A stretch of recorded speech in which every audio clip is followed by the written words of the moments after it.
part of building efficiently is working off an accurate drawing to scale. It's essential for estimating the materials I'll need on site and helps me create a cut list for the material I'll need to assemble for our structure. I can see that we need 9 studs at 2230. You come and go like a monsoon rain.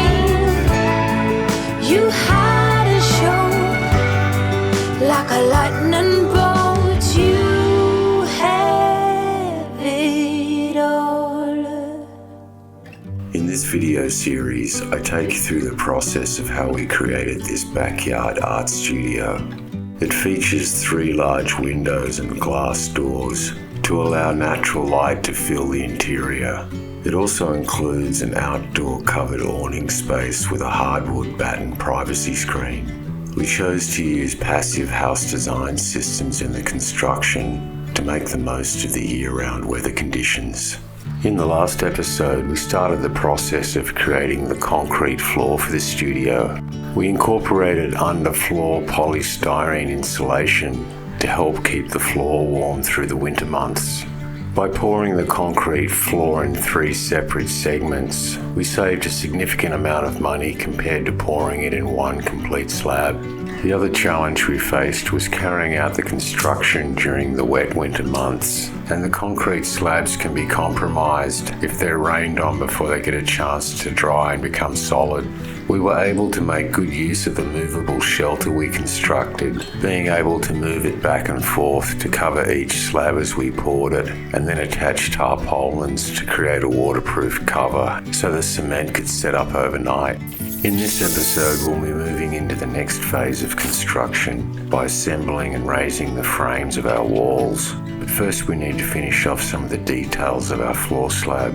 Yesterday we poured the last piece of our concrete slab, which is also going to be the floor of our structure. Let's go take a look. I'll pull some of these covers off so I can get a closer look at the concrete, but it's looking really good. The footing and foundation and floor for this is now complete. The next thing I want to do is raise the tarp so I can get a better look at how our concrete turned out. It's successfully cured overnight, but I can see there's a slight bit of damage from a leak in our temporary roof. There was a lot of heavy rain last night, and it's made a small hole in the surface of our concrete. You can see here how much rain there was by the amount of water in the wheelbarrow. For concrete to reach its proper strength, it needs to be kept wet whilst it's curing. So I'm securing some plastic covers for our slab and stapling them to our formwork so the wind doesn't blow them off. Then by wetting the concrete down with my hose, the plastic will keep the concrete wet for a couple of days so I can harden up properly. I then pull down the remaining tarps in preparation for removing some of the formwork. Yesterday there was sun and there was rain, beauty in the mundane. And as the light started our eyes, we let go of the sky. Here I'm clearing the head of the screw of concrete before I remove it. And now there's something in the air and a sparkly shimmer on our skin. After I remove the timber forms, I stack them off to the side because we'll be recycling these into the structure later. I need to do a little digging before I remove the formwork for the footing and get to see how the concrete turned out. I can see I got a nice solid pour on the footing and the slab. I need to cut this excess damp course off in preparation for the waterproofing we'll be doing later. I'm using an angle grinder with a diamond bit to cut this excess damp course completely flush to the slab. I don't want any excess plastic catching water and pushing it into the concrete floor. Hand in hand, building castles out of sand, reaching for the grand. I then work my way around the rest of the slab, cutting any excess damp course off the concrete. Let up high, now we climb.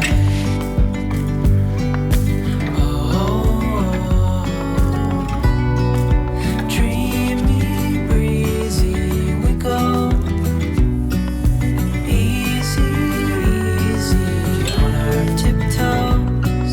As As I remove the last few pieces of formwork, I can see the rain is setting in, so it's time for me to make some adjustments to the temporary shelter and the tarps so I can continue working in this weather. Peel off the layer and breathe. Lift up your head and lead. Count the stars up before you leave. Save a kiss, pretty please. Try to reminisce over me.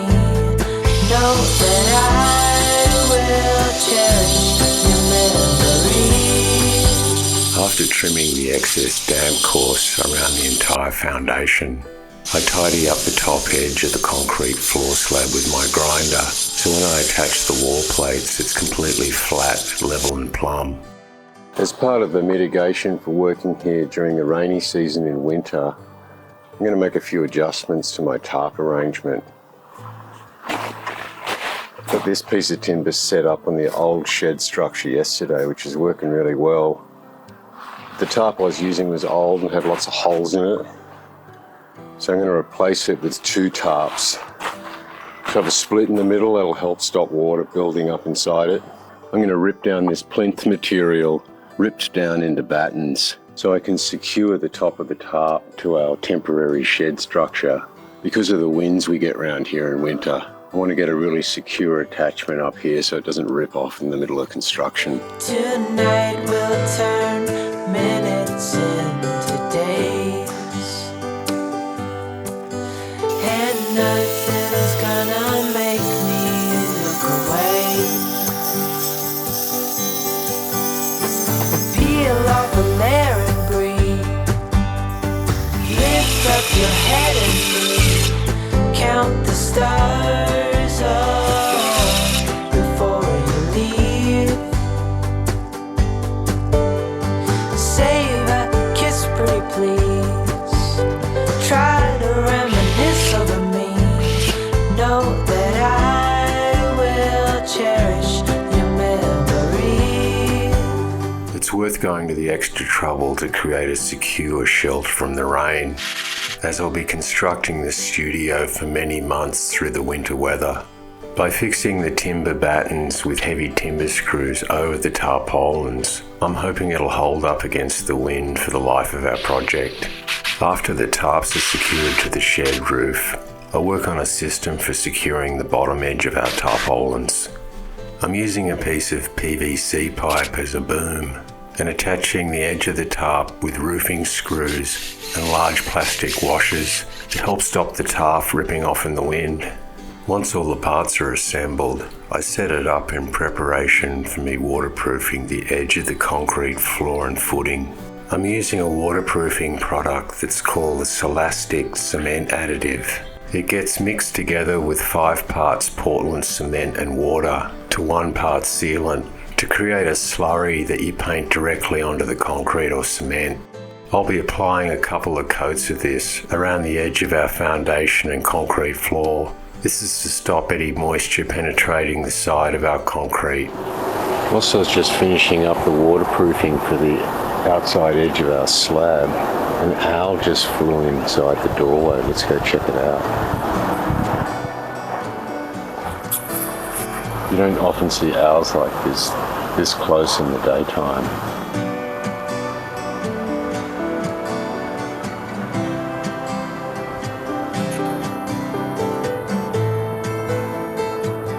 It's lunchtime anyway, so I'm going to go have lunch and then come back and check on him, see if he's still here. We finished all the waterproofing for all the edge of our slab.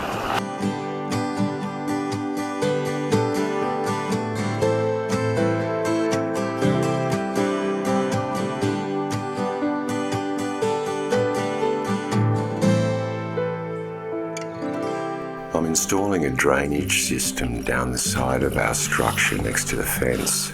I'm using perforated ag pipe to redirect the water down the hill below the studio. The backyard we're building in slopes gradually away from the main house towards where we're building the studio. The studio foundation is acting a little like a dam, so we have to create a passage for the water to come around it to avoid any flooding in the future. Stay close when it rains, let me keep parts of you. Hand in hand is how we sleep every night. And I will watch you, breath after breath, hold on, so beautiful. And if you fall, I will catch you.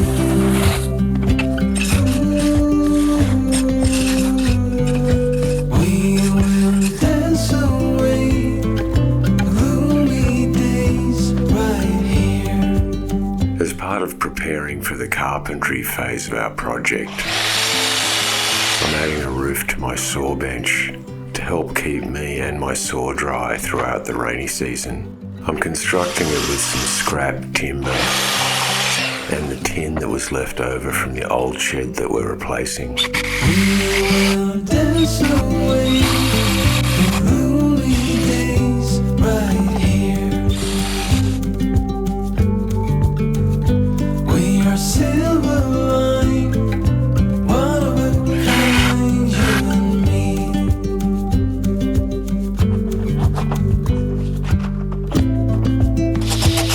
Stay close when it rains,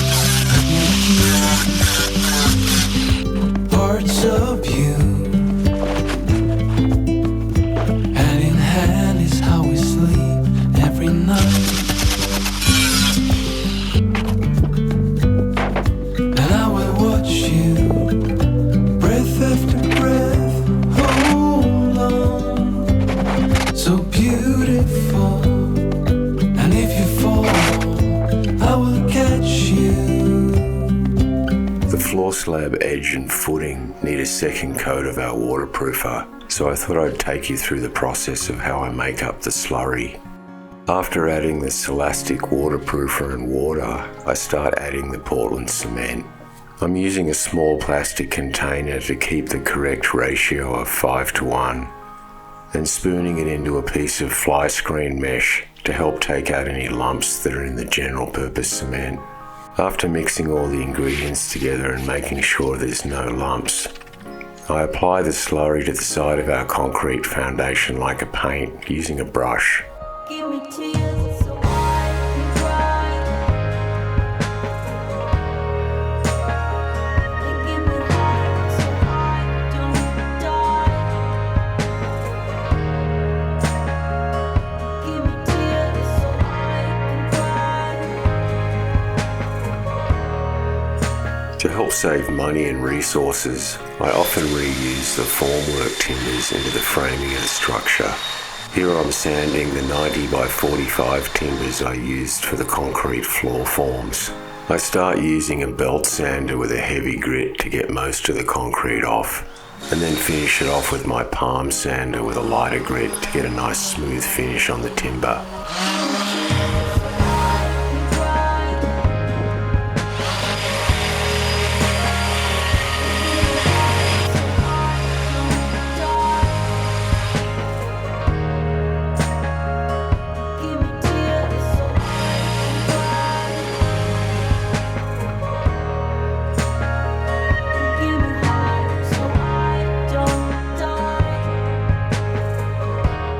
Before I start cutting the framing material for our walls, I want to check the calibration of my saw setup.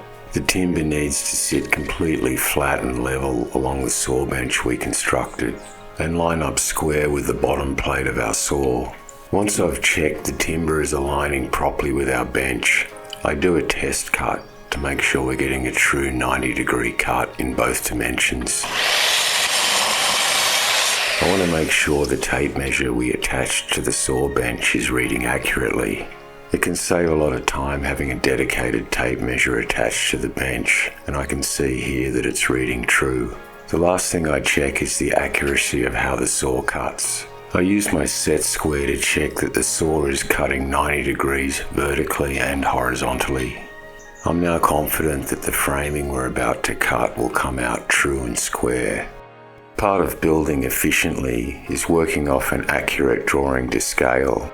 It's essential for estimating the materials I'll need on site and helps me create a cut list for the material I'll need to assemble for our structure. By referencing the drawing of the first wall we're going to frame, I can see that we need 9 studs at 2230. I transfer this information to my cut list and then start selecting the material we'll be using.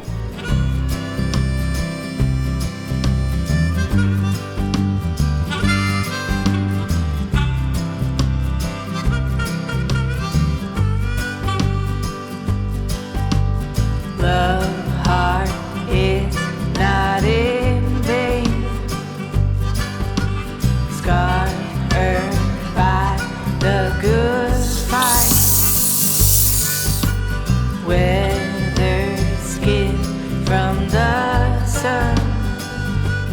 We're proud we have lived well. Mud on your boots tell the story of where you've been. Traveled, beat up, born in with settled soul. Trust your God, you have earned at least that. When you're cutting 9 pieces of timber exactly the same length, it's more efficient and accurate to set up a saw stop on the bench. That way they all come out exactly the same. With all the studs cut for the first wall, my next step is to measure and cut out the bottom plates for our 4 walls. The bottom plate is the piece of timber that connects the framed wall to the concrete slab. I'm laying out the bottom plates on the concrete slab in position. I have to calculate a cutout for where our electric conduit enters through the plate. I mark it out with my pencil and then cut it out with my saw and chisel. After the notch is cut and cleaned up to the appropriate depth, we return all the plates in position so we can do some calculations to determine where we'll be cutting the plates and setting them on the concrete. When I'm satisfied everything's positioned correctly, I mark out all the inside corner points on the concrete and the timber for accurate assembly later on. Out where time seems to fade. Learn to master your mind. Mud on your boots tell the story of where you've been. Traveled, beat up, born in with settled soul. When all the bottom plates are cut to size, I place them around the edge of the concrete slab under plastic. I need to keep the edge of the slab dry for an anti-termite membrane product I'll be installing later before we put any of the walls up. 9 to 5 was my dad's advice. Don't think twice, I want the luxury life. My beauty can lose it, I'll use it. I'll take what I want. Oh yeah. A whole lot of ticking, but not enough time. After receiving all the sheeting material we'll be needing for our studio, I return to framing our first wall. It's a standard building practice to assemble the wall flat on the floor of your structure, securing all the studs into the top and bottom plates, and raise the wall in one piece later. I start this process by securing the top and bottom plates to the corner studs of the wall. Often in wall framing, nails are used to attach the studs together, but in our case I'm using heavy timber screws as we have damaging cyclonic winds in our area and I want to add as much strength to the walls as possible. After securing the 4 corners of the wall, I add the 9 studs we cut previously. I'm using a standard stud layout of 600mm on center. To complete the frame, I'm adding a connection point on the end for the other wall to connect into it when we assemble it. This is also known as a California joint.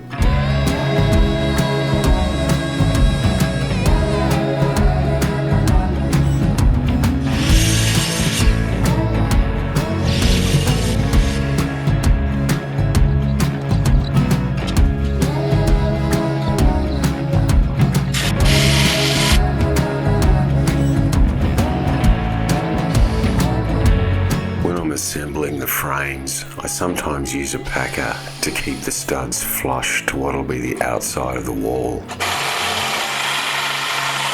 I'm using 14 gauge 100mm heavy timber screws and always pre-drill my holes. This helps keep control of where the screw's going and avoids splitting in the timber. I always double check which way the timber is bent by running my eye along it. In this case, I want the crown of the timber facing the outside of the wall. 9 to 5 was my dad's advice. Don't think twice, I want the luxury life. My beauty can lose it, I'll use it. I'll take what I want. Oh yeah. A whole lot of tickets, not enough time. A whole lot of work for a trophy wife like me. I periodically check the connection points with my set square to make sure everything's being assembled at 90 degrees. And sometimes I use a clamp to help tighten everything up to a 90-degree angle, as none of the timbers are perfectly straight. Spending Sunday at the gym trying to fit in. Counting the days until I meet my future husband. I try to be kind to myself. I said, girl, you got this. A whole lot of ticking, not enough time, not enough time. We're hoping to get the termite guy here today to put a special band around the entire slab. It helps mitigate against termites getting up into the frame.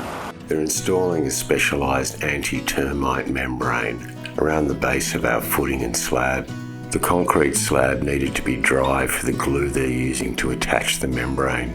So with all the wet weather we've been having, it's delayed the installation of the product. Once this membrane's in place, I can raise the first wall of our structure. 'Cause the thing is, I've got more love here than I can bear. Ooh. Of all the magic places in the world I've been to, this is where my heart is. Oh, you know it's true. No matter where I go, I'm coming home to you. Been walking down the street so many times, my feet know every brick and stone. Could wear a blindfold. No matter what I do, I'm coming home to you. And I don't know why, don't know why, don't know why I'm always feeling homesick. Oh. While I'm waiting for the termite membrane glue to set up, I'm preparing studs for the walls we'll be assembling later. As I did earlier when cutting the previous studs, I have a scrap piece of timber attached to the saw bench to make it easy to cut all the studs exactly at the same length. I stack all the cut studs together, aligning both ends, as a way of double checking there's been no mistakes in the cutting process and that they're all exactly the same length. The final preparation for the studs is to seal the end grain with timber sealant. I'm using a lanolin-based timber seal on all our framing for the studio as a way of minimising the amount of moisture that'll end up in our structure through the rainy season. By painting the sealant on when the studs are in a stack like this is a quick and efficient way of completing the process. To make things easier for myself, the first wall I've framed is a smaller wall that doesn't have any doors and windows. The first wall has to be held in place by timber braces, so it makes it a lot easier if you pick a smaller wall to erect first. When we erect the other walls, this wall will help hold them in place. I've seen many places where the beauty never ends. Different cities, friendly faces, and perhaps I'm going back. But I don't have to be chasing every dream that I have. Oh, no. Join me on the next episode as we continue to assemble and raise the walls of our backyard art studio. Could you hike back to it if I was it?